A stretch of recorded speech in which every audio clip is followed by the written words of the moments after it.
Olá, pessoal! Sejam muito bem-vindos a mais um episódio do nosso podcast Café in Vitro.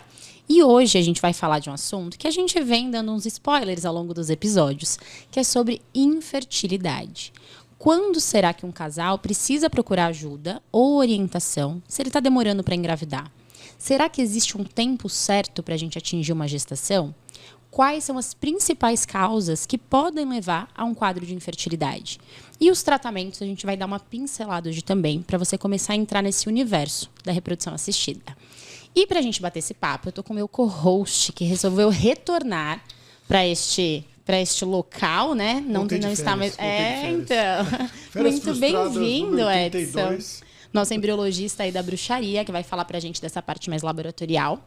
E estamos com dois convidados muito especiais.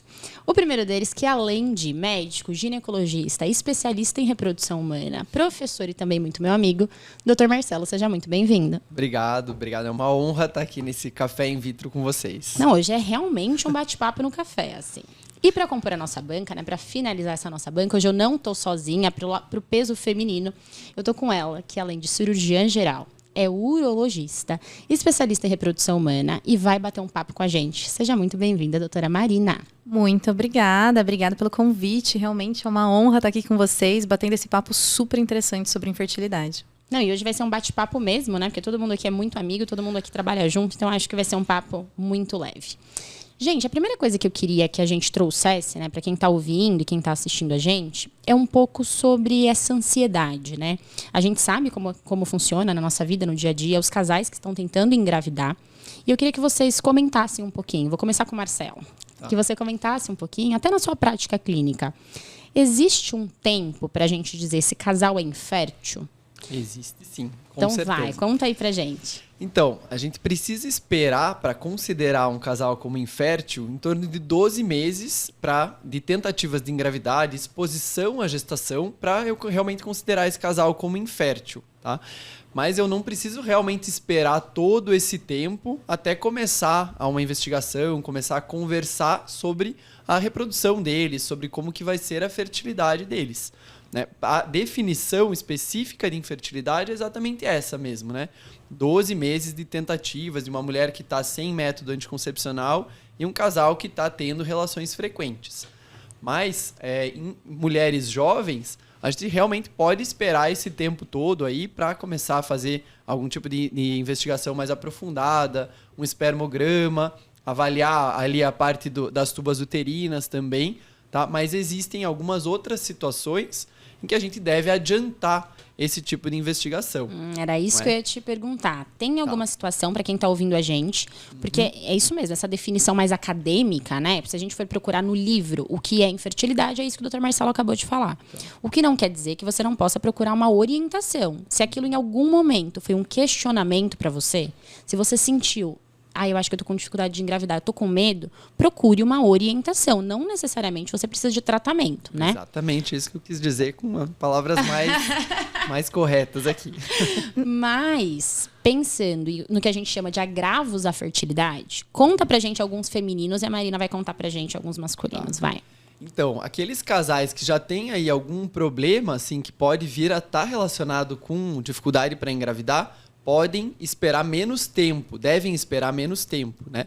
Então, aquelas mulheres, por exemplo, que já têm um pouco mais de idade, por exemplo, mulheres acima de 35 anos, a investigação deve ser mais precoce. A gente espera essas mulheres ter um tempo de tentativa de 6 meses. No máximo. No máximo 6 meses, realmente, para depois começar uma investigação. Então, a gente adianta, né? Eu não preciso esperar um ano inteiro de tentativas, perdendo aí tempo de fertilidade, né? Idade aí é óvulo, no caso da fertilidade. Então, eu adianto aí a investigação por conta da idade.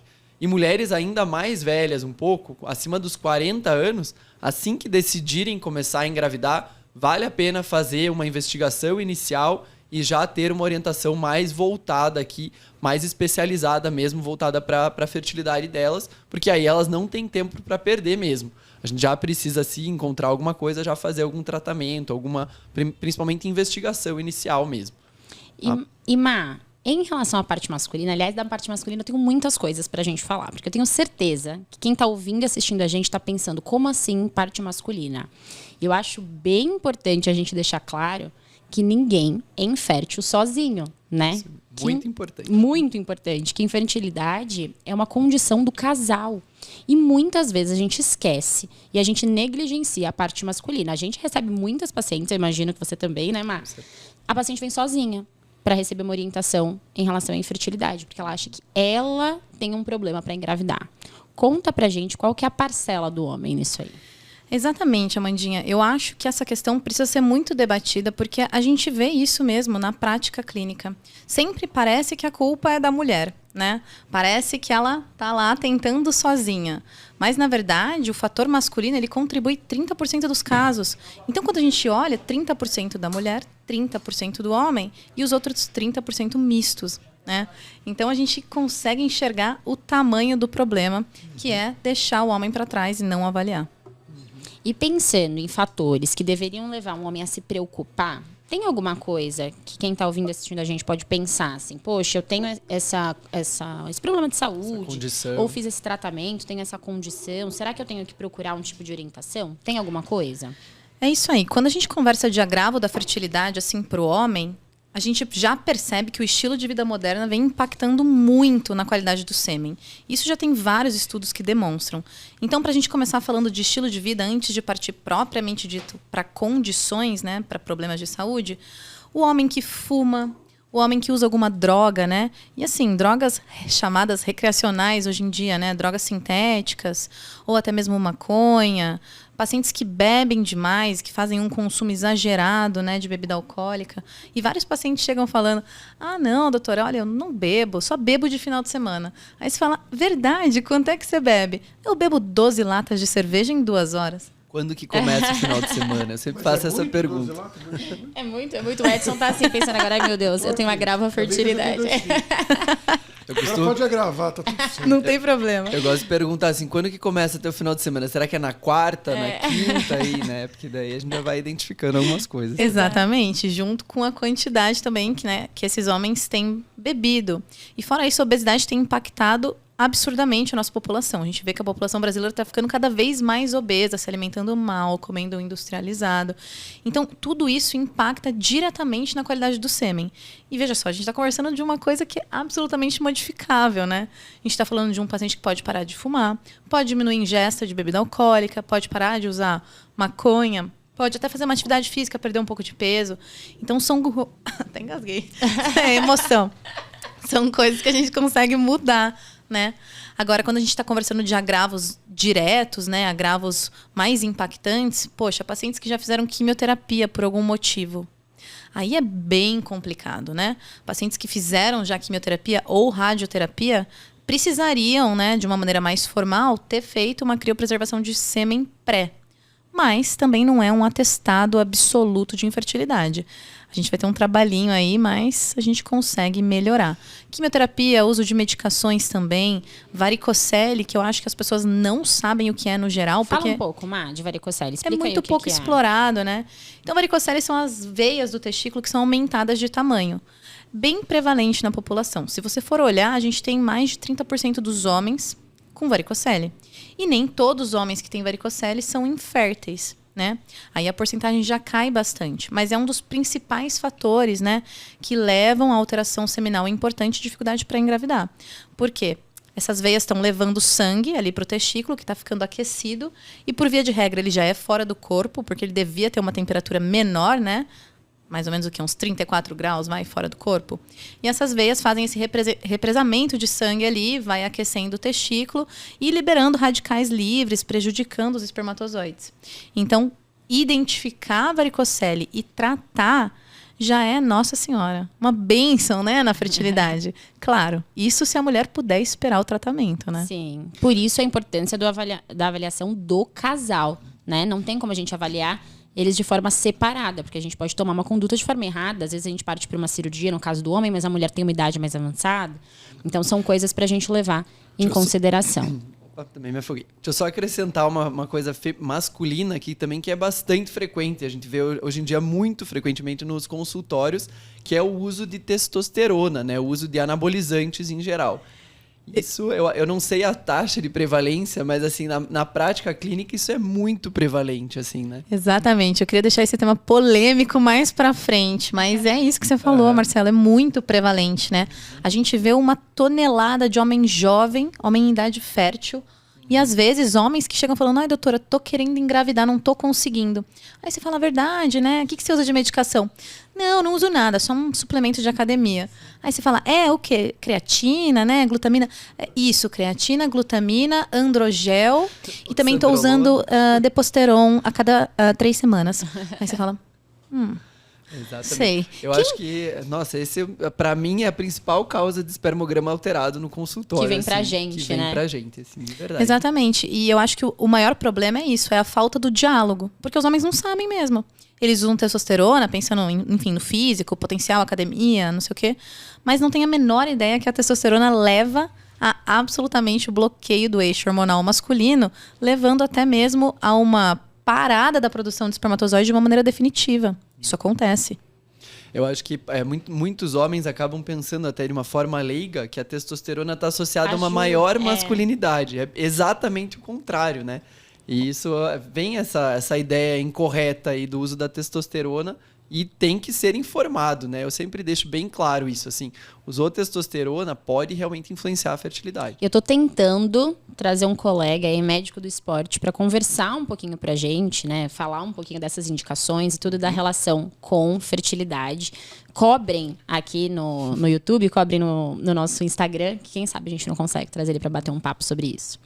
Edson, agora que a gente começou a falar de fator masculino, e a Má citou a questão da varicocele, a questão da obesidade. Conta pra gente o que acontece com esses espermatozoides quando eles são expostos a esse cenário assim, de aquecimento e tal, para quem tá em casa entender realmente qual que é o problema. Tá. A Marina ela colocou muito bem colocado, vários pontos. Então, todos levam a uma dificuldade maior de engravidar. Justamente porque o que a gente observa? A gente observa a principal alteração e fragmentação do DNA. Então, o espermatozoide ele sempre vai sofrer dentro do DNA dele, porque o DNA dele é o que ele tem ali de mais exposto, porque ele não tem um citoplasma para proteger ele. O que é o citoplasma? É tudo que está em volta do DNA, onde estão os órgãos da célula. Né? Mas, assim, a grosso modo, a varicocele ela aumenta a temperatura do testículo. E esse aumento de temperatura causa aumento do metabolismo, e esse aumento do metabolismo causa fragmentação de DNA. O cigarro, ele traz um monte de substâncias tóxicas e metais pesados para dentro da sua corrente sanguínea, e isso chega no testículo. Um dos principais metais pesados que está associado à fragmentação de DNA, que é decorrente do cigarro, é o cádmio. E ele se liga ao DNA, causa mutação. Essas mutações causam fragmentação, essa fragmentação leva à infertilidade. E por que a fragmentação do DNA do espermatozoide leva à infertilidade? Justamente porque o óvulo, lembra que a gente conversou num podcast passado que o óvulo consegue corrigir o DNA do espermatozoide se o óvulo for bom. Entretanto, quando o óvulo não consegue corrigir esse DNA, ele tem 2 fatores principais. Primeiro, o embrião se desenvolve pior. E a gente não sabe o quanto, porque isso não é linear. A gente não sabe o quanto ele vai se desenvolver pior baseado nessa fragmentação. E segundo, diminui a taxa de implantação, que é a taxa que o embrião, a chance do embrião grudar no útero.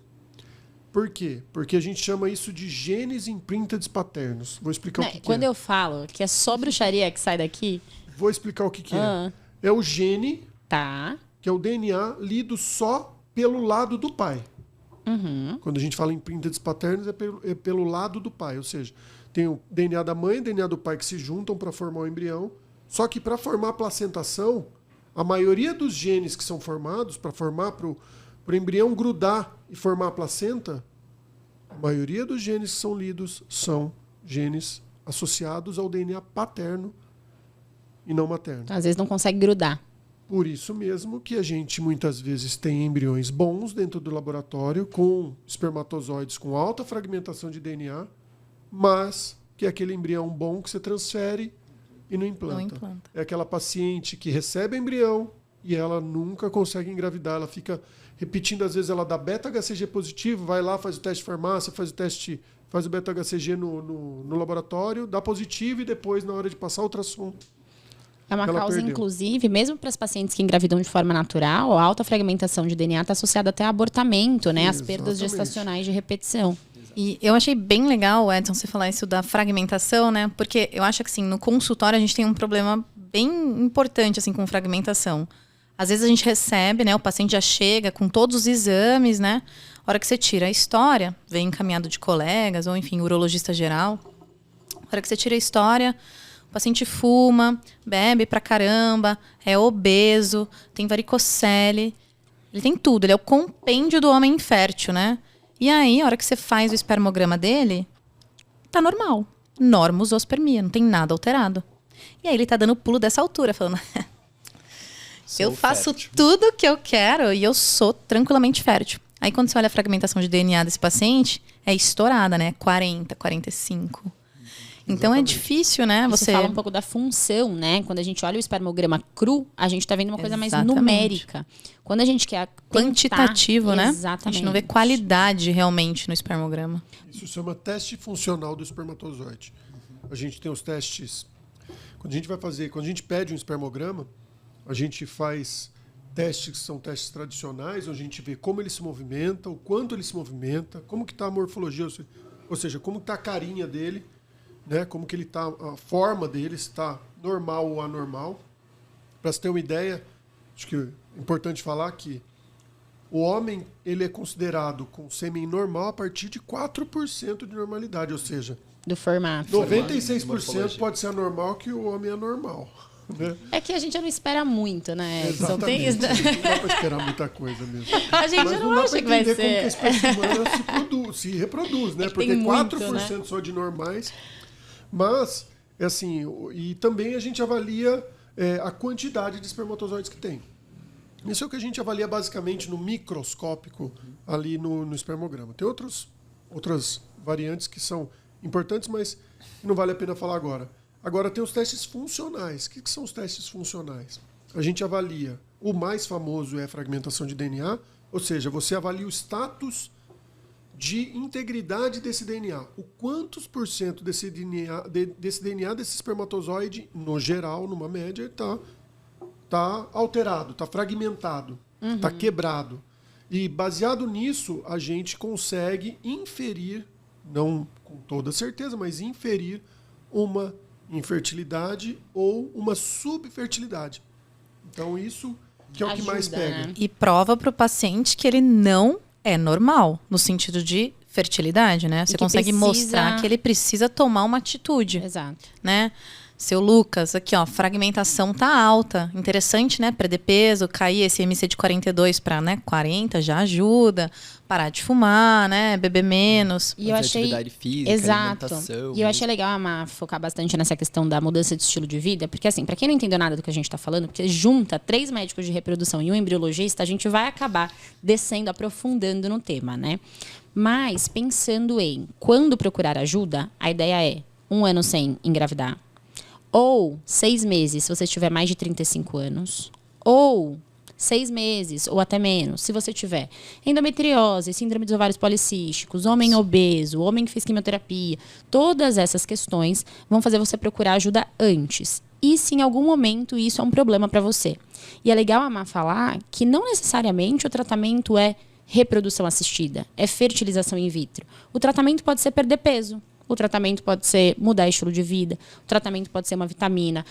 Existem uma série de tratamentos. E a gente só vai saber a resposta quando a gente investigar. Eu tenho uma proposta. Qual é a sua proposta? Na verdade, quando a gente trabalha com infertilidade, a gente aprende no livro 1 ano. Para acima de 35 anos, 6 6 meses. 6 meses. Entretanto, quando a gente vai fazer qualquer outra doença, você faz uma, entre aspas, prevenção. É o check-up. Um check-up. É. Gente, assim, eu não esperaria. A consulta pré-concepcional, eu chamo. Eu não esperaria, porque né, eu tô lá, eu casei, eu pretendo ter filho. Se o homem... É que homem é muito difícil ser neurologista, viu, gente? É importante vocês saberem. O homem né? Geralmente a queixa parte da mulher. A mulher é muito mais consciente disso do que o homem. Muito mais consciente. Então... Anos-luz mais consciente. Anos-luz, pessoal. Incomparável. Incomparável. Mas, assim, por exemplo, você deve saber, o homem geralmente procura e descobre que tem varicocele quando ele está sentindo dor. Porque Nossa quando senhora, ele não está Edson. sentindo dor, o cara não quer nem saber, né? Pois e aí, é. às vezes, com uma cirurgia você consegue melhorar... A dor, ela é subjetiva. É, né? não necessariamente Mas você vai consegue melhorar a melhorar, fragmentação de DNA dele, ele consegue ter filho naturalmente. Naturalmente, né? Exatamente. Então, a minha proposta é: procurem um médico antes mesmo de pensar em engravidar. Procurem um médico antes mesmo de vocês pensarem que vocês vão casar e vão engravidar. Ou seja, procurem um médico antes de vocês acharem que vocês vão ter o problema, porque com isso vocês já conseguem se prevenir, se planejar e montar sua estratégia reprodutiva. Sim. E aí, quando a gente fala de preservação da fertilidade, Entra nesse escopo, entra né? nisso justamente porque você vai saber se você tem FSH ideal, se você tem antimileriano, se você tem todos os exames normais ou com alterações. E no caso do homem, se você tem FSH normal, LH normal, concentração tudo normal, bonitinho. testosterona, espermograma, Não, tudo e certinho. isso a gente chama, a gente aqui focou, né, na questão da infertilidade, aquele casal que já é infértil. Mas isso que você falou é extremamente importante. E até pensando numa consulta pré-concepcional, né, Má? O que eu ia falar, queria retomar um pouco da parte ginecológica também, né? Tá com ciúme. Ele tá falando muito de uro, ele tá com ciúme. É isso que dá juntar o urologista com o gineco. Pô, vamos trabalhar junto aí, Marcelinho. Que isso? Não, mas eu queria falar assim também, porque eu acho que a gente falou da idade da mulher, né? Mas obviamente que tem algumas situações que a gente tem já algum fator ali que tá me mostrando que essa mulher já tenha até algum problema ovulatório. Você falou de endometriose, de ovário policístico. Uma mulher, por exemplo, que não tem ciclos regulares, que menstrua a cada 35, 38 dias, ou que realmente está sem menstruar por algum período, ela deve procurar um ginecologista de uma forma muito mais precoce. Porque, obviamente, que a gente precisa da parte masculina, mas eu preciso que essa mulher ovule para ela conseguir engravidar. E outras situações, por exemplo, que você falou de endometriose. Uma mulher que tem a dor na relação sexual, que tem muita dismenorreia, muita dor durante a menstruação, também vale a pena procurar já com mais urgência mesmo, né? Com mais antecedência, para procurar uma das principais causas aí de infertilidade. Pensando em causas, eu acho que a gente já abordou um pouco dos 3 grandes pilares, né? Claro que se a gente aprofundar, a gente vai aí para N causas diferentes, mas os 3 grandes pilares das principais causas de infertilidade. O Marcelo acabou de falar da causa ovulatória, né? Aquelas mulheres que não conseguem ovular. A endometriose representa um pouquinho o fator tubário, que nada... Pra gente engravidar, basicamente, eu costumo falar que a gente tem que ter esses 3 fatores, né? O espermatozoide, o óvulo e o caminho para eles se encontrarem. Então, você falou sobre a endometriose, que pode afetar esse caminho, e a Marina falou sobre o espermatozoide, que pode estar alterado em todas essas situações que a gente já comentou. Pensando nisso, a gente também já começou a aprofundar um pouquinho na investigação. Vou começar com o Marcelo. Conta pra gente o que uma paciente que chega no seu consultório com dificuldade de engravidar recebe de exames iniciais, tá? Sem pensar em causas muito específicas, para quem tá ouvindo ter uma ideia de como funciona essa investigação, essa primeira consulta com o médico de reprodução. Como é que é? Com certeza. Quando a gente vai investigar alguma coisa, a gente tem que pensar inicialmente nesses 3 pontos fundamentais aí da fertilidade mesmo. O primeiro é o sêmen mesmo. Então, o espermograma vai ter que ser realizado em qualquer casal mesmo. E o Marina está em primeiro lugar, ele teve que reconhecer. Tive que reconhecer. É isso, né, pessoal? Grava aqui, ó. Falou que eu tô em primeiro lugar. Mas, geralmente, para o homem, se não tem nenhum outro fator específico aqui, geralmente é esse único exame que a gente pede inicialmente. Para a mulher, eu preciso avaliar se ela está ovulando e, pela história clínica, a gente já consegue ter uma previsibilidade se ela está tendo uma ovulação adequada. Mulher que ovula regularmente, ela tende a ter ciclos menstruais regulares. A ovulação, ela organiza o ciclo menstrual, né? Ela faz realmente ali a organização dos hormônios e faz com que a mulher consiga menstruar em um intervalo certinho. Eu brinco que a menstruação é o sintoma Da ovulação Da ovulação correta, né? É Perfeito, isso. exatamente. Mas habitualmente a gente ainda acaba fazendo alguns exames para avaliação da ovulação. O próprio FSH, a dosagem do TSH, prolactina, algumas coisas que podem influenciar São na hormônios, tá, ovulação. gente, que ele tá falando ali, viu? Algumas dosagens Eu amo quando ele hormonais. quer traduzir. Não, só quero fazer uma adendo.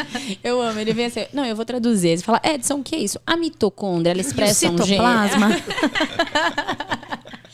Mas agora eu Continua. faço, Não, por favor, arrasou. Bom, apesar de não ser obrigatório em mulheres que ovulam mesmo pela história clínica, que tem ciclos regulares, é melhor a gente fazer alguns exames para confirmar essa ovulação. Né? Pode ser alguns exames como esse, até uma progesterona ali na segunda metade do ciclo menstrual vai confirmar que ela realmente está ovulando. E o terceiro ponto seria a avaliação tubária. Então, já vi que tem um sêmen bom, já vi que essa mulher está ovulando, agora eu preciso ver as tubas uterinas. E o principal exame mais disponível, mais comumente realizado, é a esterossalpingografia.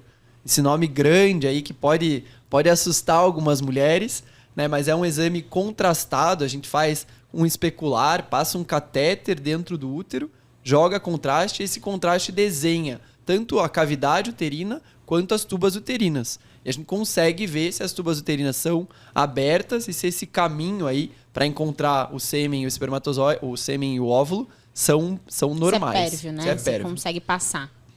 Traduzindo. Traduzir. É importante fazer um exame para saber se o caminho entre o óvulo e o útero tá aberto. Aberto. Você Tá tem aberto. porta. Aberto. Se tem portinha ali. Não é? É esse que é importante saber.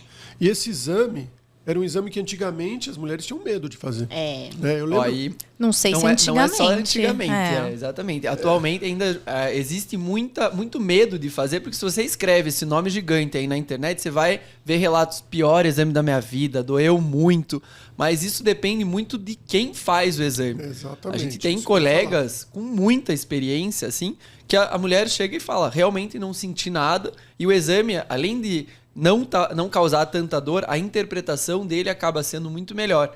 Então é um exame que é examinador dependente e quem faz também vai influenciar o resultado aí Com e dor. certeza. Quando o exame é feito de uma forma inadequada e a paciente tem dor, atrapalha a nossa interpretação. Com certeza. Né? Então isso é válido. Então perguntem sempre para o laboratório, primeiro, se o contraste está aquecido. Acho que é importante. Só uma dica, porque isso é um dos maiores Dica do fatores... consumidor. Eu acho que eu vou criar um quadro para vocês, vai se chamar Dica do Consumidor. Juro! Boa. Mas porque é um dos fatores principais para a dor da paciente. E isso faz com que o útero contraia e faz com que muitas vezes tenha erro de interpretação, Exato. justamente porque você tem contração da tuba, não passa nada E lá. aí parece que tá fechada, mas na verdade foi só Uma Um dor. espasmo. E isso é muito importante para quem é especialista mesmo, a gente saber, a gente ter essa rede de apoio, né? Quem vai fazer o exame, a gente confiar em para quem eu vou indicar. Isso vale para esterossalpingografia, vale, por exemplo, para um ultrassom de endometriose. A gente encaminha para quem a gente confia que realmente vai fazer sem dor e de uma forma totalmente adequada. E são exames muito específicos, né? Realmente não é qualquer pessoa que sabe fazer, que vai fazer da forma adequada. Mas eu vou gerar também, polêmica né? hoje. O espermograma também Era o deve que eu ser ia feito falar. de Então, forma adequada. É o mesmo papo do espermograma, né? Conta pra gente, eu vim pra gerar polêmica hoje. Conta pra gente, se você como urologista, porque a nossa abordagem é diferente mesmo, né? O ginecologista tem uma visão, o urologista tem outra, e por isso que a gente complementa os nossos papéis. Quando você recebe um homem com quadro de infertilidade, o espermograma pra você é suficiente ou você costuma aprofundar a investigação um pouco mais? Ou depende? Bom, é uma boa pergunta, uma excelente pergunta, né? Porque a gente sabe, como a gente começou na conversa falando, que é difícil o homem... Primeiro que é difícil o homem ir se consultar. Você conseguir que o cara vá até o consultório já é um parto, a fórceps, né? É difícil. E aí, quando ele chega lá e você começa a conversar com ele e fala que ele vai ter que fazer dois espermogramas, ele fala, você só pode estar de brincadeira com a minha cara, né? Mas assim, você precisa ter um bate-papo com ele sobre, principalmente explicar como é que é o exame. Às vezes também ele acha que vai ser um momento extremamente constrangedor, mas a gente sabe que não, né? O espermograma realizado num laboratório de confiança é um negócio extremamente privado, né? Extremamente livre de como eu posso dizer? Livre de nenhum... Constrangimento. Isso, livre de constrangimento. E não, o espermograma pra gente que trabalha, né, com andrologia, com infertilidade masculina, não é suficiente na maior parte das vezes. Porque, como a gente já falou antes, né, o espermograma normal, na maneira quantitativa de falar, não exclui alterações funcionais do espermatozoide. E, além disso, a gente tem que pensar que o espermograma, os valores de referência, eles foram montados com base no P5, né? Então, você pega lá aquela curva, né? Aí vai ficar muito específico falar da curva de Gauss, O Edson já né? vai traduzir. O Edson já vai traduzir. Eu pedi uma tradução. Pois é. Ele já vai. Sorte que tem o Edson aqui para traduzir. Curva normal. Curva normal, exatamente. Então, o que ele quer dizer no espermograma, naqueles valores de referência, é que 5%, né? Foi baseado em 5% dos homens que conseguiram engravidar com aquele sêmen. O limite inferior... Os homens que engravidaram, né, 5% dos Exatamente. que tinham os menores valores Exatamente. tinham aquele valor, né? Então, realmente é Exatamente. muito baixo. Vou explicar de um comparado jeito com- fácil. Explica melhor. Graças Você a Deus que a uma gente tem o média, Edson para traduzir. Você tem uma média, por exemplo, vamos pegar a idade das pessoas. Tá. Eu tenho uma média da idade, a média de idade no Brasil é 40 anos. 95% das pessoas, elas variam entre... Ih, ficou mais difícil agora. Não, 95% das pessoas variam entre 2 e 98 anos. 5% das pessoas variam entre... Melhor, 2,5% variam entre 0 e 2 anos e 2,5% variam entre 99 e 100 anos. Isso quer dizer o quê? Quer dizer que a média, que é uma curva, a média geral, Tá. que é um ponto, 95% disso está acompanhando essa média. Eu só excluí os dois extremos, que são os 5%. Por isso, quando a gente fala P, o P é a probabilidade. É a Exato. probabilidade daquele evento acontecer. Então, quando você fala que eu tenho um P de 5%, quer dizer que eu tenho uma probabilidade de 5% de eu estar errado. Exato. 95% das vezes, eu vou estar certo. É isso que é o P. E isso mostra pra gente que mesmo quando o homem faz um espermograma e ele olha lá do lado e o valor de referência está normal, não necessariamente está bom o suficiente para o que ele poderia oferecer. Né? Eu acho que é essa a interpretação final para quem está ouvindo a gente.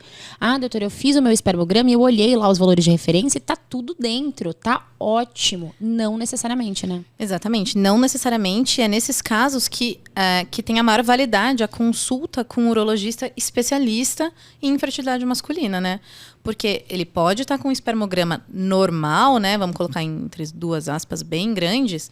Mas, como eu falei, ele pode ser obeso. Ele pode ter sintomas de diminuição de libido, diminuição de, enfim, ereção, dificuldade para ter ereção. Ele pode ter outras queixas que demonstram que o ambiente testicular dele tá uma porcaria, né? E que pode melhorar. E que né? pode melhorar, e que pode melhorar a qualidade do sêmen e até mesmo, às vezes, levar a uma gestação natural. É por isso que, avaliando a história desse paciente junto com esses dois espermogramas, a gente pode pedir o perfil hormonal e ver como é que tá a parte hormonal dele, né?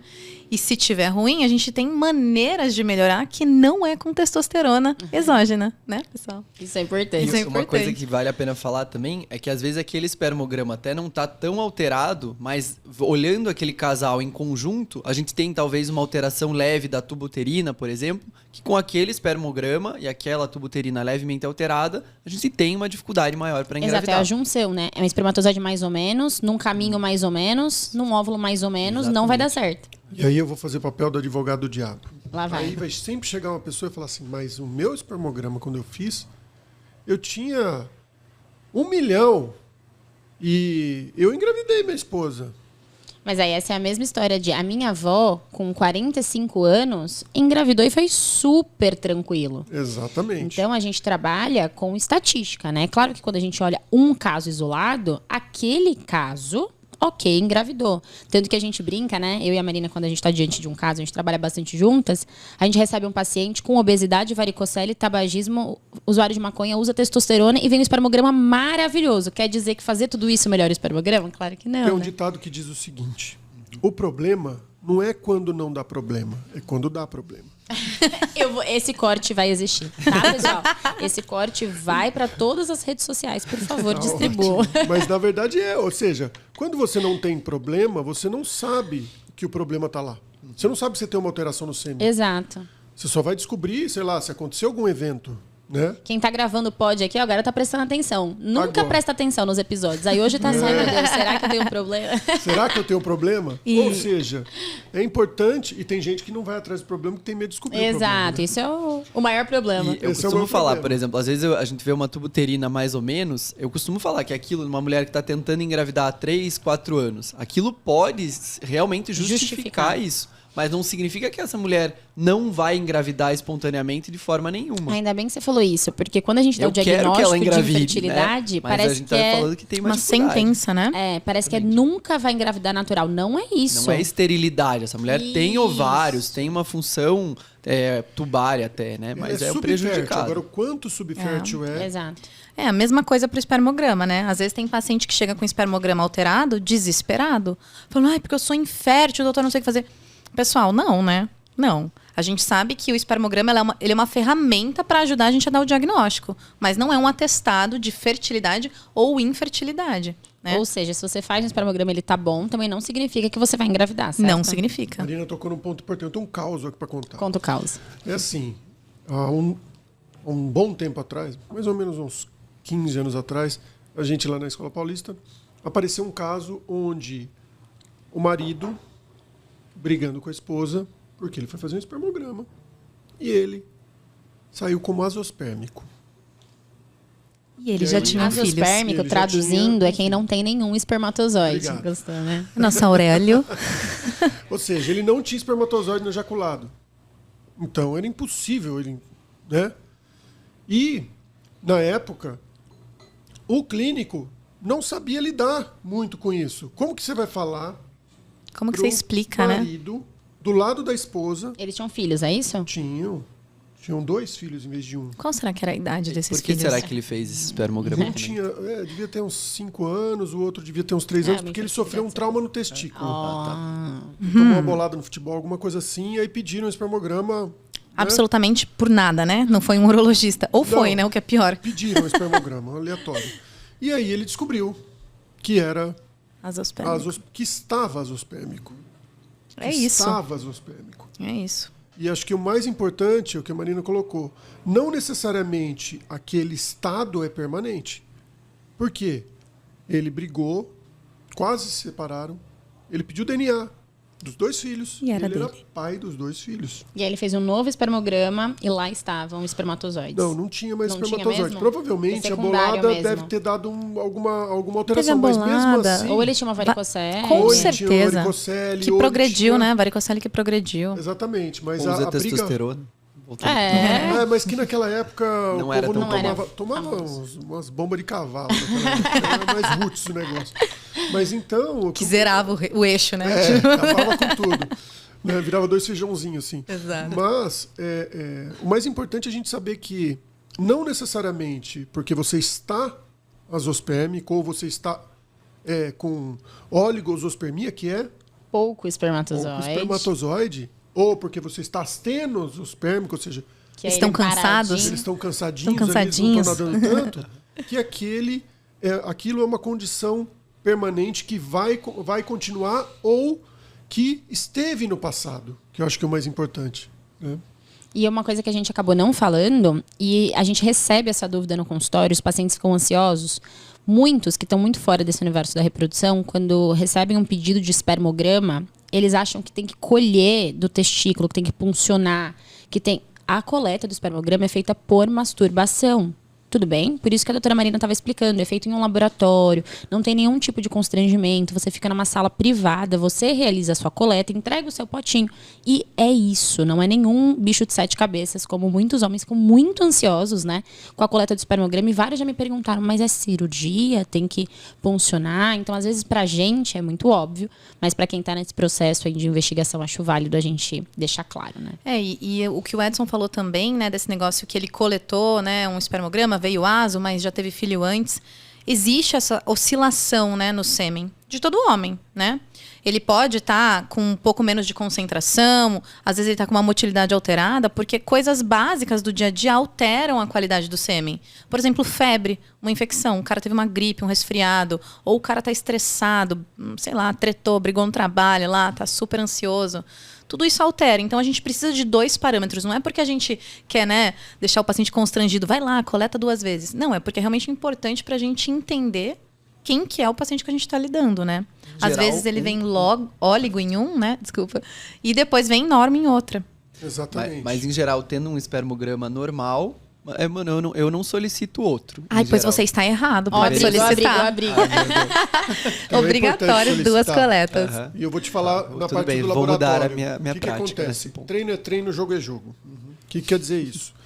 Quando você está no laboratório, você está lá, a paciente coletou os óvulos e o marido não tem sêmen congelado e ele tem que coletar para inseminar os óvulos, Fresco. bate o nervosismo no caboclo.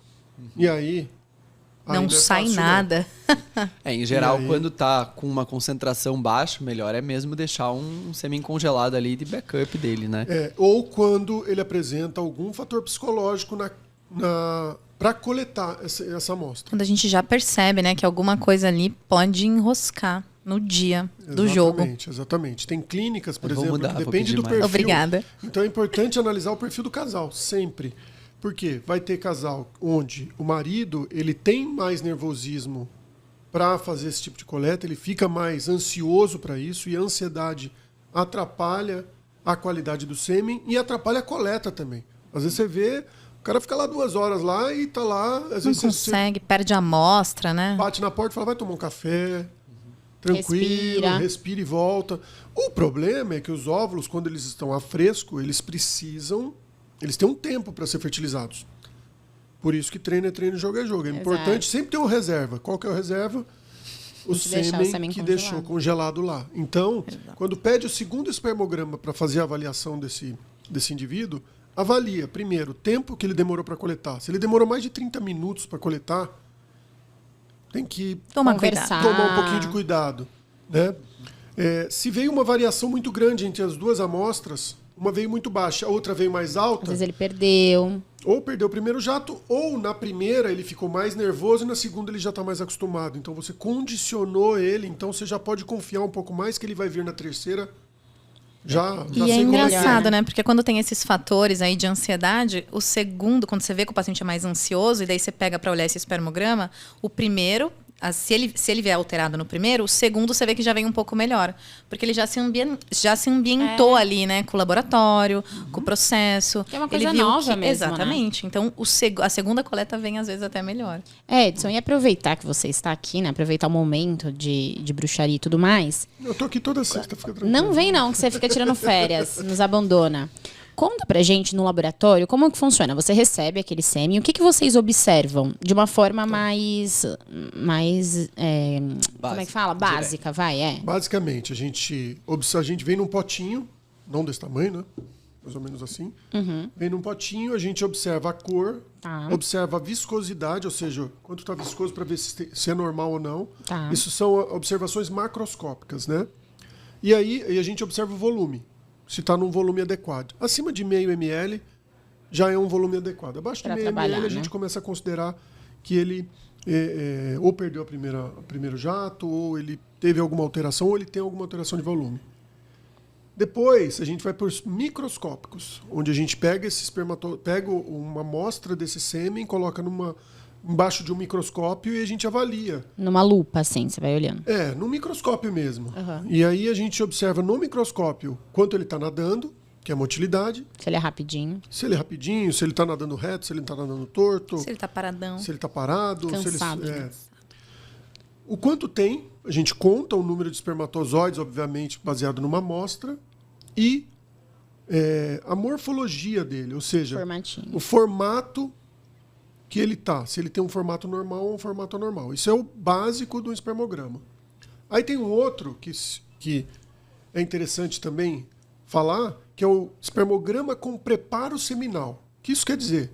Quer dizer que eu vou mimetizar as mesmas condições que eu vou utilizar para uma fertilização ou para uma inseminação no futuro. Pra ver como ele tolera aquilo, né? Como que o espermatozoide dele tolera. Então aí você vai fazer o preparo e você vai avaliar antes e vai comparar depois. Aí você tem um negócio que chama taxa de recuperação.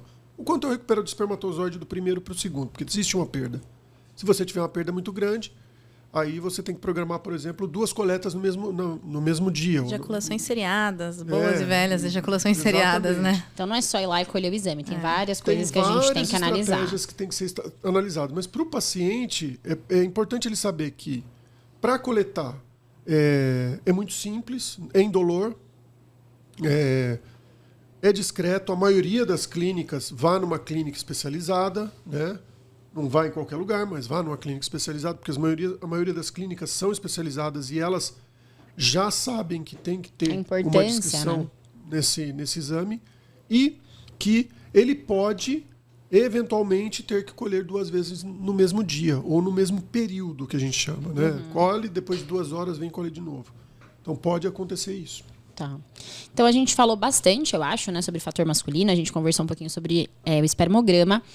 E a gente já indicou quando procurar ajuda, quais são os principais fatores. Agora vamos começar a entrar um pouquinho nas possibilidades de tratamento. Porque quem está ouvindo a gente deve estar assustado. Porque a gente está falando de óvulo, espermatozoide, fertilização. Meu Deus, será que eu tenho dificuldade para engravidar e eu vou precisar partir para uma fertilização in vitro? Então, pensando nessa organização que a gente fez desses 3 pilares, né? A questão do espermatozoide, a questão do caminho e a questão da ovulação, é claro que isso tudo pode estar junto, né? Nem sempre a gente tem só um fator, na maioria das vezes eles estão associados. Marcelo, quando o principal fator de dificuldade de engravidar, falando de uma forma geral, tá? Vamos considerar que os outros 2 estão normais. Quando o principal fator da dificuldade de engravidar é a questão da ovulação, necessariamente esse casal tem que ir para um tratamento de reprodução assistida de alta complexidade, que a gente fala, ou existem outras opções? Existem outras opções, essa pergunta bem direcionada aqui para essa resposta, né? Mas eu acho que a gente, quando vai falar em tratamentos, a gente tem que dividir exatamente em tratamentos considerados de alta complexidade, que aí entra realmente a fertilização in vitro, e tratamentos de baixa complexidade, que aí entra o coito programado, o namoro programado, como você quiser chamar, e a inseminação intrauterina. Para os tratamentos de baixa complexidade, a grande diferença em relação aos tratamentos de alta complexidade é que a fertilização mesmo, a união do espermatozoide com o óvulo, acontece dentro do organismo da mulher. Então eu preciso que tudo esteja acontecendo lá dentro do organismo da mulher. Então eu preciso ter uma boa taxa de espermatozoides no sêmen, eu preciso ter a ovulação acontecendo, isso eu posso induzir ou essa mulher pode ter mesmo, e eu preciso que esse caminho aí, pelo menos de um dos lados da tuba uterina, esteja aberto. Tá? Então, para eu conseguir fazer algum tratamento de baixa complexidade, eu preciso de tudo isso funcionante. Eles são muito indicados mesmo, principalmente nos casos em que o único problema é a ovulação. Porque a ovulação de todos esses aí, talvez seja um dos fatores mais fáceis de a gente controlar. Por exemplo, numa mulher que tem ovário policístico, por exemplo, que seria talvez uma das principais causas de infertilidade na mulher. Nessas situações, a gente pode usar algumas medicações, às vezes até medicação via oral, e a gente consegue estimular a ovulação dessa mulher, e ela ovulando, com a tuba uterina aberta ali, com um bom sêmen, esse sêmen consegue encontrar o óvulo que agora a gente induziu, e consegue formar o embrião, esse embrião consegue se implantar adequadamente, né? Mas em outras situações, quando, por exemplo, eu não tenho um sêmen com uma alta concentração, ou quando eu tenho obstrução nas tubas uterinas dos 2 lados, aí eu já não posso fazer esse tipo de tratamento. Porque mesmo que eu estimule a ovulação, que essa mulher esteja ovulando, o espermatozoide não vai conseguir encontrar o óvulo dentro do organismo dela. Então a gente tem que fazer isso externamente, né? Que aí entram realmente os tratamentos de alta complexidade. E é legal a gente falar isso, porque eu não sei se vocês têm essa impressão, mas muitas pacientes deixam de procurar o profissional especializado, porque elas acham que isso é um atestado de que não vai engravidar de forma não necessariamente espontânea, mas que vai precisar ir para alta complexidade. E a gente tem esses outros tratamentos para oferecer. E falando do coito programado e da inseminação, só para elas entenderem de forma técnica como é. Tá. Só um adendo assim do que você falou. Eu acho que muita gente tem até medo de entrar numa clínica de fertilização, porque acha que ela, numa clínica de reprodução, né, numa clínica de fertilidade, porque acha que elas vão entrar ali e da porta para frente vai ser indicação de fertilização in vitro. E não é isso que a gente faz. Não é isso. De jeito nenhum. A gente precisa investigar alguns casos, obviamente, que a gente vai ter que indicar uma fertilização in vitro. Mas não é sempre isso, né? E de forma geral, a gente faz de tudo para fugir da fertilização in vitro, Era né? exatamente o que eu ia falar. Eu acho que é importante as pessoas entenderem que o que a gente quer é trazer a gravidez pro natural, né? O mais natural possível. Óbvio, tem casos que é impossível mesmo. Impossível, acho que é a palavra. Mas Ou muito difícil. Ou muito difícil. Mas, no geral, a gente tenta sempre, né, diminuir a complexidade. Por isso que a avaliação masculina é importante. Isso, e é importante dizer que sempre a decisão é do casal. Exato. Quando a gente vai... e aí, a gente vê muito isso em análise genética, mas é sempre decisão do casal. Por mais que às vezes você fale assim, olha, pode fazer uma inseminação, e você indica a inseminação, tem casal que já chega querendo fazer fertilização. Com certeza. Então... O que não é errado, né? O nosso que papel não- é trazer informação. é jogar todas as informações para ele de forma organizada, que ele entenda, para que ele tome a decisão correta baseada nas informações, sem nenhum viés onde você está querendo induzir ele a alguma coisa. O nosso papel como médico é abrir as cartas e o papel do paciente é escolher a carta que ele vai escolher ali, né? Exatamente. É a decisão compartilhada, né? Exatamente. Exatamente. E, obviamente, indicar do mais simples para o mais complexo. Entrando então na resposta do que você tinha falado ali, diferenciando as duas possibilidades de tratamentos de baixa complexidade. A gente tem o coito programado e a inseminação intrauterina. Nos dois casos, a gente vai fazer uma estimulação da ovulação e aqui eu quero fazer uma estimulação, vamos dizer, leve, né? Pode ser com medicação oral, pode ser com medicação injetável, mas a minha ideia é que essa mulher ovule em torno de 1, 2, talvez no máximo 3 óvulos, porque eu não vou ter um controle de quantos embriões vão ser formados. Isso tudo vai acontecer dentro do organismo dela. E depois de estimular a ovulação, a gente faz um acompanhamento com ultrassom e o que vai mudar entre o coito programado e a inseminação intrauterina é no momento da fertilização. No coito programado, esse casal vai ser orientado a ter relações sexuais no momento mais próximo da ovulação, no momento de maior fertilidade da mulher. Na inseminação intrauterina, nesse mesmo momento, a gente vai fazer uma coleta do sêmen, assim como faz a coleta do espermograma. Esse sêmen é preparado e depois inseminado dentro do útero da mulher que está próximo da ovulação também. É ir lá encontrar o óvulo. Esse sêmen ele é mais concentrado, né? Ele é preparado mesmo. A gente dá uma potencializada, vai. Exatamente. Então é importante também falar para o casal que está procurando o tratamento ou que está querendo saber mais sobre o tratamento, que fala, tudo bem, agora eu quero uma inseminação intrauterina. Eu não vou querer FIV. Só que aí você vai lá, estimula a paciente, e aí, podcast passado, assistam. A paciente tem síndrome dos ovários policísticos. Ai. E aí você vai lá, dá pouco hormônio, bonitinho, para crescer 2 folículos no máximo, né? 2, 3 folículos ali, chega a 1. Só que aí você descobre que chegaram 6, por exemplo. Ou que chegaram 20. Ou que chegaram 20. Como acontece na 26. SOP. Não ia falar 20, mas vai, que chegaram 20. E aí você tem que tomar uma decisão junto. É importante falar para esse casal que não necessariamente porque você escolheu uma técnica de baixa complexidade que você vai fazer essa técnica de baixa complexidade. Uma desvantagem dessas técnicas de baixa é que, vamos falar a vantagem primeiro. A vantagem é que é mais natural, você consegue ter... O custo é menor o também. custo é menor. Muitas vezes isso é impeditivo também numa fertilização in Exatamente. vitro. Sim, infelizmente. O custo hoje no Brasil, né? Então, o custo é menor. Entretanto, é importante se preparar para uma resposta diferente do que a gente está esperando. E isso pode ser ou convertido para uma fertilização in vitro, e aí tem um custo maior, que é o que eu ia falar agora, ou tem que ser cancelado. E aí E é cancelado mesmo. não pode nem... Tem que um dormir na igreja, A gente na secretaria tranca da na igreja, e clínica. o outro tem que dormir no convento, porque não pode nem chegar perto.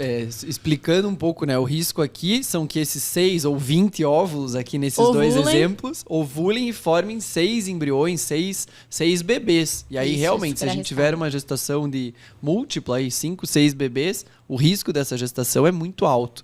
risco de prematuridade, risco aí de problemas gestacionais mesmo. E por isso a importância de você que está aí ouvindo, assistindo a gente, não começar a tomar uma medicação que leu na internet, que a amiga tomou. Garrafada. O famoso Comídia, aí, que muita gente toma. Não é uma medicação para todo mundo, não é indicado para todo mundo e tem que ser visto muito de pertinho. Eu brinco que a baixa complexidade de baixa não tem nada, né? Exatamente. Pra gente é muito mais preocupante e mais complexo fazer porque a gente não tem o controle, né? Exato. É muito menos controle do que quando a gente faz uma estimulação para FIV, né? Eu tenho um professor que ele costumava dizer que a estimulação ela não é como uma direção de carro, que você vira e ela vai na direção certinha. Como se fosse uma direção de um navio, que você vira e quando você quer voltar, você não consegue mais voltar. É exatamente isso que a gente vê. Às vezes a gente deu medicação, começaram a crescer 4, 5 folículos, eu não consigo voltar atrás disso, né? Então, realmente, não dá para fazer medicação para induzir ovulação sem acompanhamento com ultrassom, sem acompanhamento com um especialista. E aí eu acho que ficou bem claro que também não dá para fazer esse tipo de tratamento em pacientes que o espermatozoide ou tem uma quantidade muito pequena ou ele não caminha muito bem, porque não adianta nada a gente fazer ela ovular se o espermatozoide não chega. Ou ele tem a forma alterada, né? Exato. E também não adianta nada a gente fazer ela ovular se o caminho tá fechado. Então não é para todo mundo. Muitas pacientes, não, mas eu quero fazer inseminação. Às vezes, não adianta fazer inseminação. A gente só vai estar perdendo tempo e perdendo dinheiro, né? E o principal, a expectativa. Exatamente. Uma Então, frustração isso é a mais, importante né? Da gente falar. Pensando aí agora nas técnicas de alta complexidade, que eu acho que a Marina sabe bem, porque o homem determina muito isso, né? Ele é um papel Muito. importante nesse sentido. Conta um pouquinho pra gente como funciona como funcionam as técnicas de alta complexidade. Bom, O que muda do que o Marcelo então, contou assim, pra gente? do que o Marcelo comentou, né? A gente tem basicamente algo próximo ao natural, né? Próximo ao natural, um encontro do espermatozoide com os óvulos dentro, né, do corpo da mulher. Quando a gente pensa em fertilização in vitro, ou ICSI, né? Que é basicamente o óvulo na mão do embriologista, junto com o espermatozoide, ele injeta, né, o espermatozoide dentro do óvulo para fertilizar. Então, quando a gente está pensando nisso, a gente tem algumas etapas, né? A gente tem a coleta de sêmen desse paciente, vai coletar lá no dia, no hospital, e já vai levar para o processamento. Nesse mesmo dia, a mulher vai lá coletar os óvulos, né? Depois de um estímulo aí hormonal de 10, 12 dias.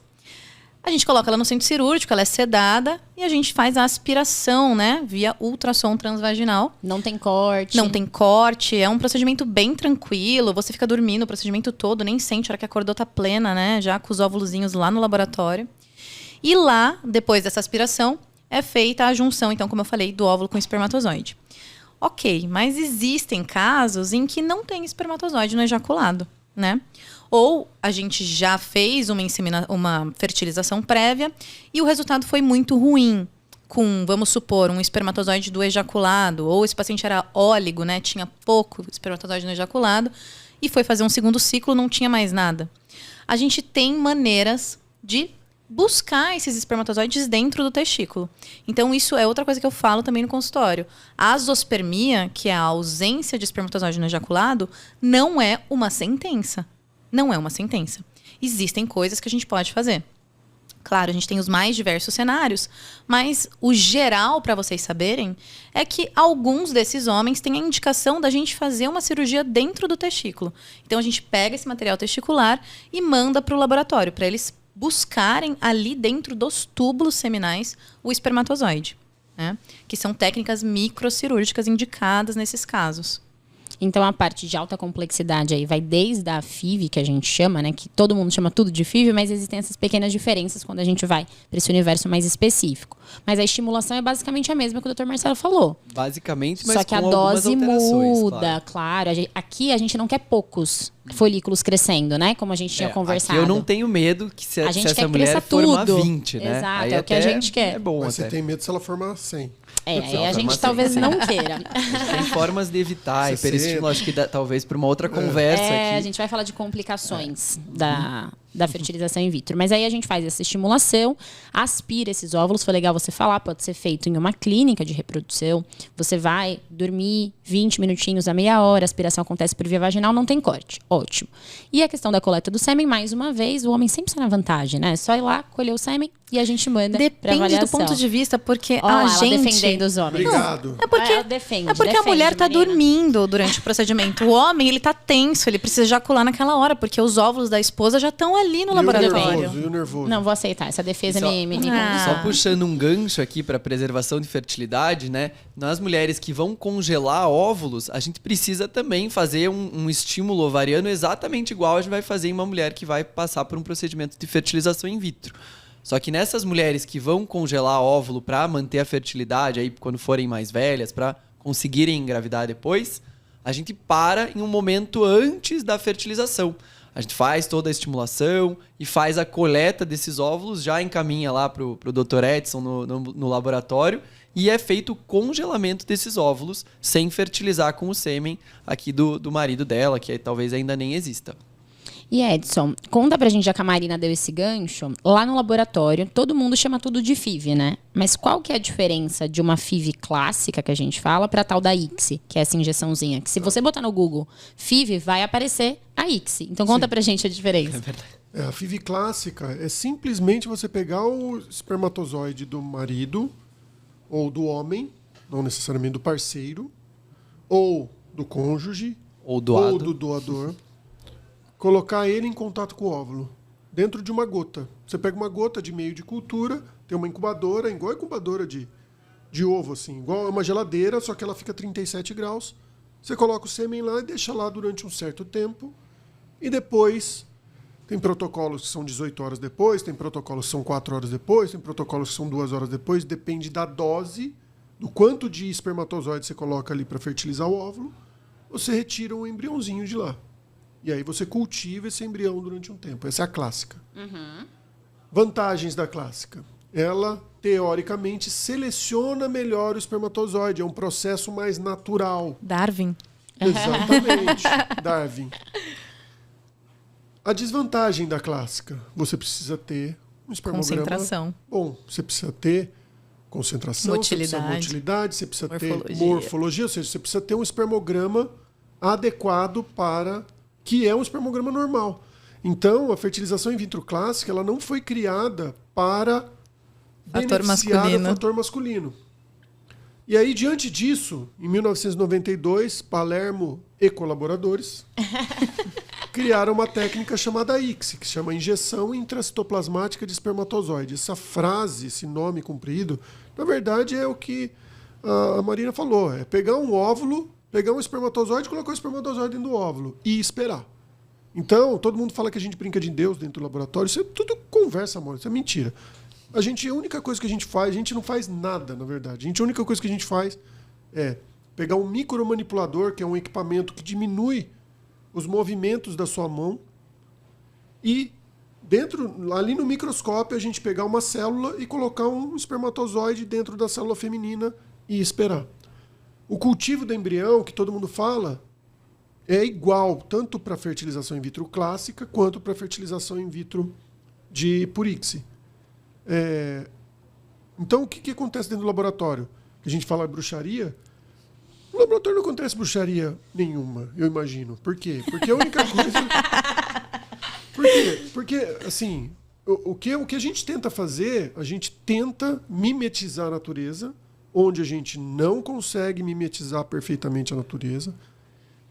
Entretanto, a gente gera produtos, que são os embriões, são embriões que... um número maior de embriões do que um processo natural. Então, isso faz com que as chances da fertilização in vitro, do embrião produzido in vitro, sejam melhores do que as chances de uma inseminação artificial, de um coito programado ou mesmo que no natural. No natural gira em torno de 20%, num coito programado 22%, 25%, numa inseminação em torno de 30% e na fertilização in vitro em torno de 50% a 60% que a gente pode esperar em laboratórios bem conceituados, que têm controle de qualidade, que E a vantagem aí da fertilização in vitro é porque isso é por transferência, né? Se você tem mais embriões, se você formou 4, 5 embriões... Aumenta mais você ainda. tem chance de transferir e ter mais vezes essa taxa aí de sucesso. Exatamente. A taxa acumulativa acaba aumentando. Isso até os embriologistas confundem, né? O que é uma taxa acumulativa e o que é uma taxa por transferência. A taxa por transferência é o quanto... Se eu colocar o embrião no meu útero, quanto que vai ter de chance de eu engravidar? Isso depende muito da idade, de novo, né? Mas, na média, entre 35 e 39 anos, a gente vai ter aí, a gente espera ter 50%, 60% de chance de o embrião implantar em laboratórios bons. Obviamente, acima de 39 anos isso cai bastante, com 44, 45 anos isso vai para 10% com óvulo próprio. Mas o importante é saber que essa chance também diminui no natural. Então, as duas curvas elas se acompanham, tanto no natural quanto na fertilização in vitro. E a cumulativa eu não engravidei agora, mas eu engravidei na segunda vez. Então, isso conta como um ponto. Né? Então, eu tive 2 transferências em uma gestação. Não interessa. Eu tive 3 transferências em uma gestação. Então, isso tende para aumentar para 70%, 80%, 90% de chance de engravidar, dependendo do número de embriões e dependendo, obviamente, da idade da paciente.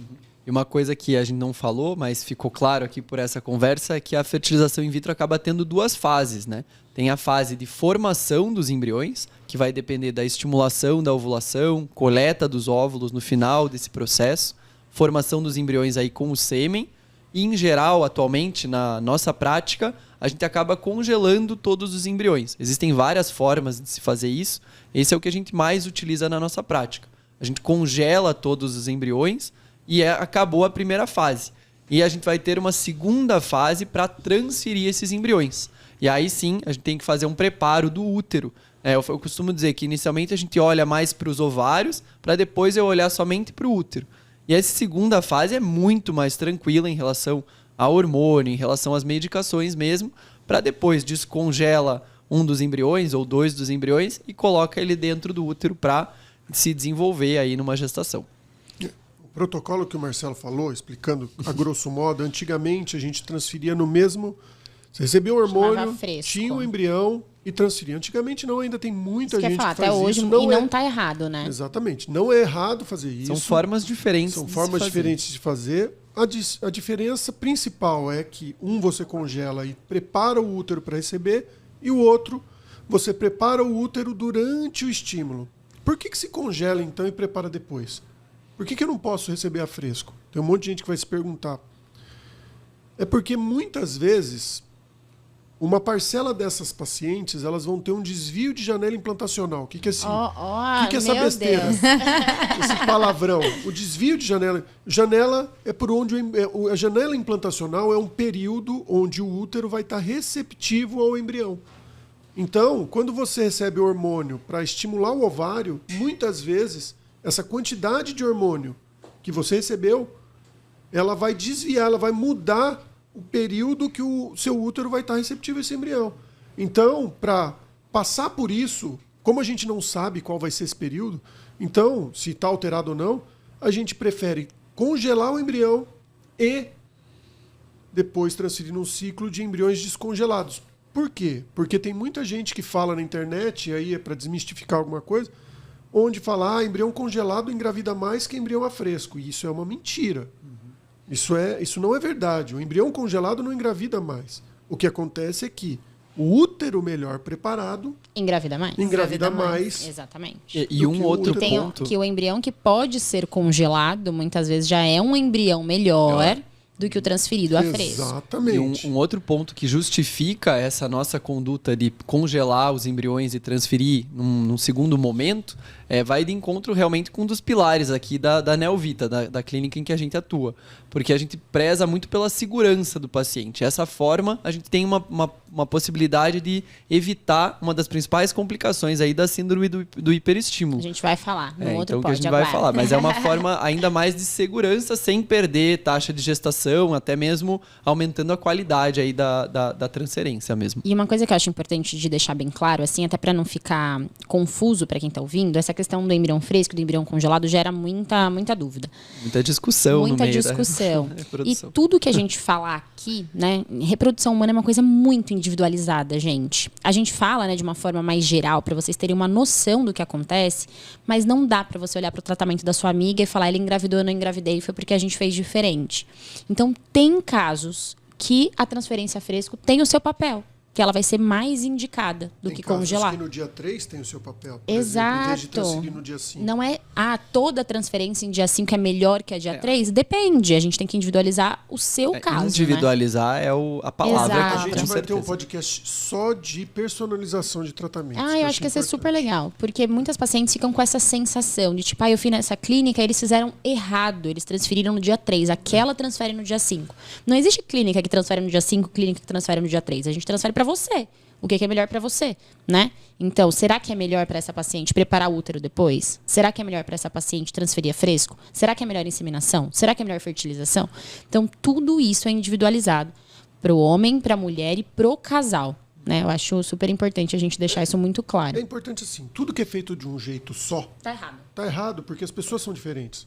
Exato. Então, quando você trata todo mundo igual, você tá errado. Você não pode tratar todo mundo igual. Como é que você trata todo mundo igual dentro da tua clínica? Não pode. Você tem que individualizar, personalizar o tratamento dela. Com certeza. Por isso que é importante uma investigação desse casal, você fazer todas as técnicas que são inerentes àquela individualização para depois você fazer o melhor tratamento para o casal. É por isso que às vezes as pacientes ficam bravas, né? Elas chegam e falam, não, mas eu quero ir direto para a fertilização, porque eu já sei que é fertilização. Mesmo a gente já sabendo também que é fertilização, a investigação faz parte da nossa decisão de qual remédio a gente vai usar, de qual dose a gente vai usar, de quantos dias a gente vai manter o estímulo. Você vai transferir a fresco, você vai transferir congelado, você tem que mexer no útero, você não tem que mexer no útero, você tem que mexer no marido. Então, tudo isso faz diferença, por isso que a gente é tão chato com a investigação. É que é pra tudo na vida, né? Toda generalização é burra. Exatamente. Né? Então, a gente leva não só na reprodução, mas na nossa vida no geral, né? Exatamente. E pra gente entrar num assunto que eu nem tinha pensado da gente falar, mas vocês citaram algumas coisas que eu achei importante a gente comentar. Porque a gente já falou qual é a hora de procurar um médico, né? Como que a gente começa essa investigação, desmistificou um pouco de que todo mundo que vai pra clínica de reprodução sai com o tratamento de fertilização in vitro. A gente explicou aí os grandes pilares da gestação e o Edson colocou um outro super importante, que é a casinha do bebê, né? Que é o útero, não adianta você ter espermatozoide, ter óvulo, ter caminho e a casinha do bebê tá alterada.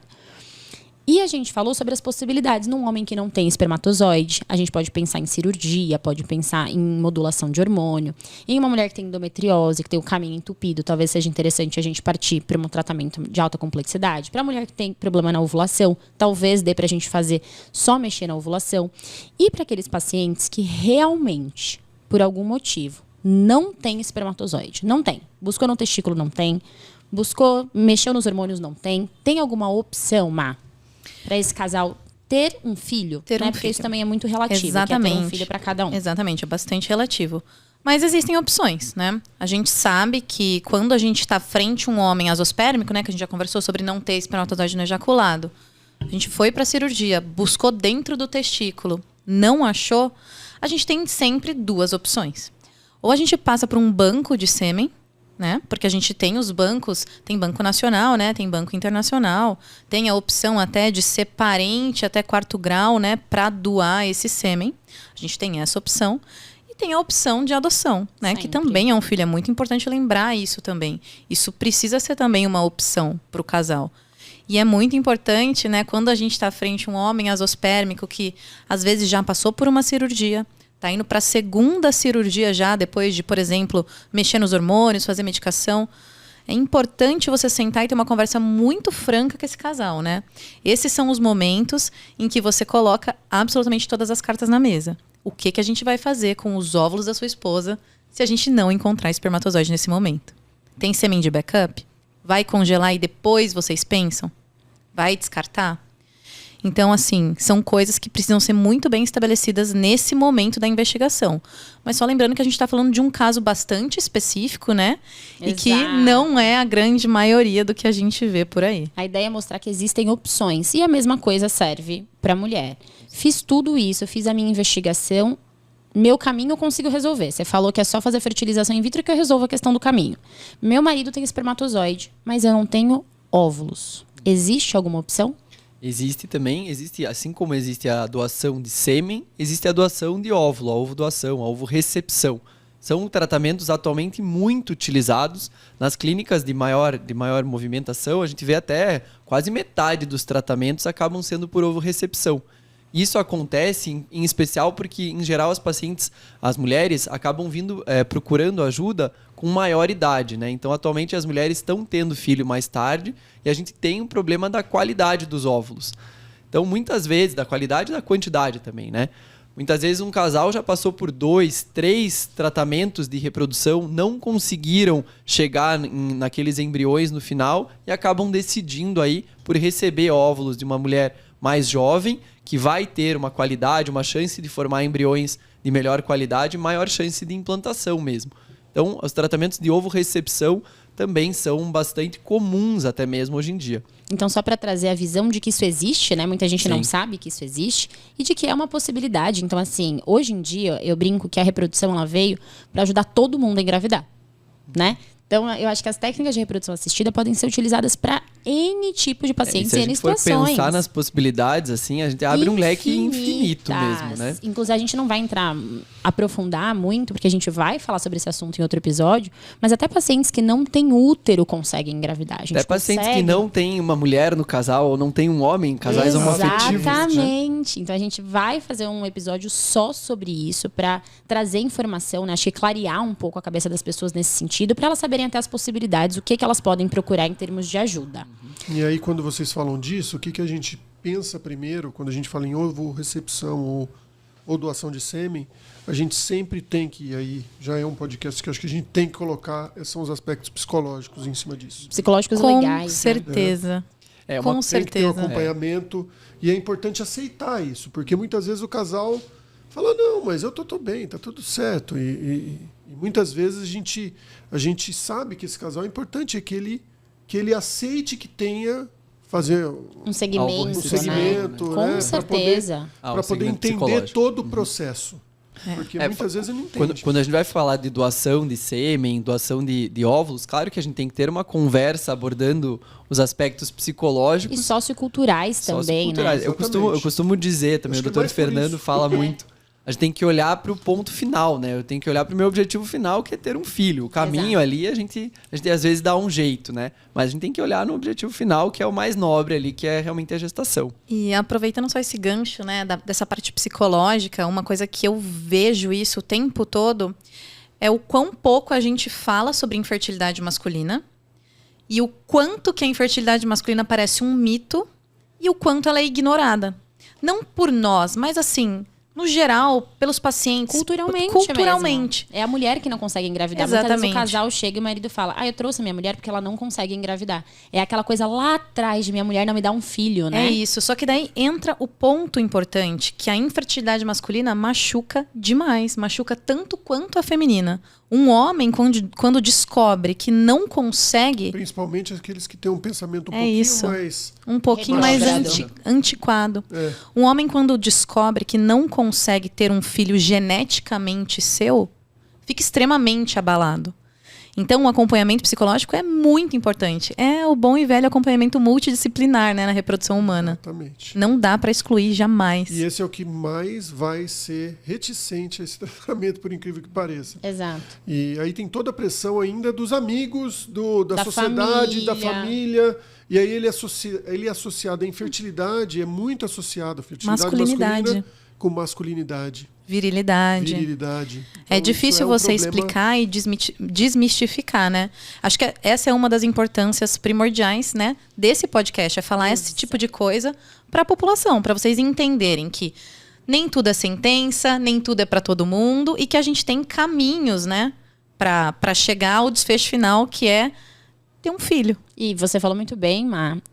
A sensação, o casal infértil, muitas vezes, eles têm uma sensação de que eles estão sozinhos. E 15% dos casais são inférteis. Então, assim, é muita gente. População. E é muita gente que não procura ajuda, e é muita gente que tá sofrendo sozinha em casa, e é muita gente que fala, não, é só eu desencanar que eu vou engravidar, é só eu parar de ficar nervoso que eu vou engravidar, e não é. Procurem ajuda. Então, Má, pensando nisso, deixa aí suas mensagens finais para os homens que estão ouvindo a gente, o Má vai deixar para as mulheres que estão ouvindo a gente, e aí a gente finaliza com o Edson, falando sobre o casal. Então, eu acho que o recado mais importante aqui pra gente levar é: homens, busquem ajuda, procurem avaliação. Não é nem um bicho de 7 cabeças. Tudo é muito privado, é uma consulta muito privada, é um debate muito privado. Os exames são privados. E entenda que o seu espermograma alterado não é um atestado de infertilidade, assim como o seu espermograma normal não é um atestado de fertilidade. Então, quando a sua esposa for ser avaliada, procure também a avaliação de um urologista especializado. Ou se em algum momento você tiver alguma dúvida, um medo, uma ansiedade, poxa, será que tem alguma coisa errada comigo? Também procure ajuda. Você não está sozinho e a gente está aqui para debater cada vez mais sobre a infertilidade masculina. Para as mulheres, eu diria, não percam tempo de fertilidade, né? Tempo realmente é qualidade de óvulo, é quantidade de óvulo. E se você está tendo alguma dificuldade para engravidar, venha procurar ajuda, a gente está aberto para fazer essa investigação, procurar o melhor caminho, não é sempre a fertilização in vitro. E tragam seus maridos, que aí pode também estar um ponto de problema também, né? Então, procurem ajuda especializada o quanto antes mesmo, para a gente não perder o tempo da sua fertilidade. E eu acho que o casal, né? Eu acho que fica essa mensagem. Infertilidade é sobre o casal. Não fiquem ansiosos pensando que vocês vão no médico de reprodução humana e vão sair de lá com uma fertilização in vitro. Não é sobre isso. Procurem profissionais de qualidade, embriologistas de qualidade, né? A gente falou bastante sobre essa importância. Façam exames em locais de confiança. E não deixem de investigar, pelo medo da resposta, que é aquilo que você falou, né, Edson? Exatamente. A gente fica barrigando, né, aquele termo que o pessoal usa, o problema, com medo de, ai meu Deus, o que vão achar se eu não conseguir engravidar? Ou, assim, não precisa compartilhar se não quiser, porque... Com certeza. Como a Marina colocou, as consultas são super discretas. Pesquisem. Entrem no Google. Pesquisem sobre a infertilidade, pesquisem sobre... Escutem o Café in Vitro. Escutem todos os podcasts. Se inscrevam no nosso canal. No nosso canal, dê o joinha. Mas, assim, pesquisem a vida a vida profissional, né, dos profissionais com quem vocês vão se consultar. Se você for no seu ginecologista para ele tratar de infertilidade e ele te mandar para o infertileuta, veja qual é o infertileuta de fato e confie, obviamente, na opinião do seu ginecologista e avalie o currículo de todo mundo para poder saber o quanto esses profissionais estão investigando de fato a sua infertilidade. Exatamente. Né? E eu acho que é exatamente isso da gente não perder tempo, sabe? Eu acho que essa é a mensagem que a gente tem que deixar. Não necessariamente você vai ganhar um tratamento, às vezes é só uma orientação. E é para isso que a gente está aqui, né? Com certeza. Agora, pra gente finalizar o nosso episódio, eu espero muito que vocês tenham gostado, que a gente tenha conseguido desmistificar muita coisa, ajudar muita gente que tá aí nesse processo de tentar engravidar. Não deixem de seguir aqui o Café in Vitro, se inscrevam no canal, deem o joinha, segue o nosso Instagram, @Café in Vitro, siga meu Instagram particular, @doutora Mandalina, faz o jabá aí de vocês, o Instagram de vocês. Sigam o meu Instagram pessoal também, @doutor.marcelomontenegro. Meu Instagram pessoal é extremamente profissional, né? @marininhav. Eu amo uma urologista. Vai ser o mais seguido, olha lá. Com certeza, vai todo mundo agora na Marininha ver. Mas lá tem várias informações aí sobre infertilidade masculina e logo o profissional tá saindo. Olha aí. É isso aí. Quer deixar o seu jabá? Edson.lt. Deixa o da Embriológica também, para quem quiser saber mais informações. Embriológica, para vocês entenderem um pouquinho mais sobre reprodução, da bruxaria, do que acontece dentro do laboratório. Em todos esses perfis, a gente está sempre trazendo informações para atualizar vocês, para tirar dúvidas. Fiquem à vontade para mandar nas nossas redes sociais. A gente está aqui exatamente para isso. E a gente se vê no próximo episódio. Gente, muito obrigada. Amei o nosso bate-papo. Bom demais. Fique à vontade para nos chamar para mais um café aqui. Não, um já sempre disponível. Pensando já nos próximos. Né? Gente, obrigada. Até Tchau, a próxima. Tchau, pessoal. Beijo, tchau.